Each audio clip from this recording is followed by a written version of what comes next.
Ikigai పుస్తకం సారాంశం.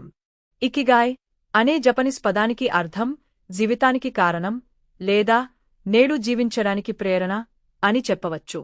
Hectare Garcia మరియు ఫ్రాన్సెస్ మీరల్లెస్ రాసిన ఈ పుస్తకం దీర్ఘాయుష్షు మరియు ఆనందభరిత జీవితం గడపడానికి జపనీస్ తత్వశాస్త్రం గురించి వివరిస్తుంది.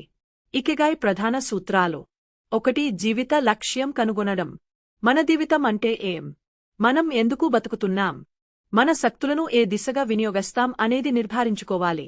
మనకు ఇష్టమైన పనులు, మనకున్న నైపుణ్యాలు, ప్రపంచానికి అవసరం, మనకిచ్చే ప్రతిఫలం, ఈ 4 అంశాలు కలిసే చోటే మన ఇకిగాయ్ ఉంటుంది. 2. ఉత్సాహంతో జీవించడం. ప్రతిరోజూ ఓ కొత్త అవకాశం అని భావించాలి. మన పుట్ట జీవితానికి ఉత్సాహాన్ని తెచ్చే పనులు చేయాలి. 3. పనిలో ఆనందం పొందడం.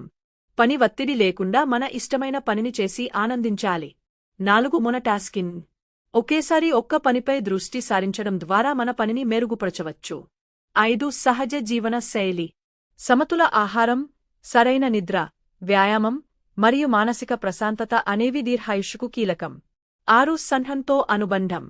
కుటుంబం, స్నేహితులతో సంబంధాలను మెరుగుపరుచుకోవడం మన ఆనందానికి ముఖ్యమైనది. 7. కష్టాలను స్వీకరించడం. సమస్యలను అవకాశాలుగా చూడాలి. అవి మనకు ఎదుగుదల స్ఫూర్తిని ఇస్తాయి. పుస్తకం ప్రధాన సందేశం. ప్రతి ఒక్కరూ వారి ఇకిగాయ్ కనుగొని జీవితం పట్ల ఆత్మీయతతో మరియు ఆనందంతో జీవించాలి. జపాన్లోని ఒకినావా ప్రజల జీవనశైలిని, వారి దీర్ఘాయుష్షు రహస్యాలను ఈ పుస్తకం గమనిస్తుంది. ఈ పుస్తకం మనకు సంతృప్తి, ఆత్మవిశ్వాసం మరియు దీర్ఘకాల ఆనందం సాధించడానికి మార్గదర్శిగా ఉంటుంది.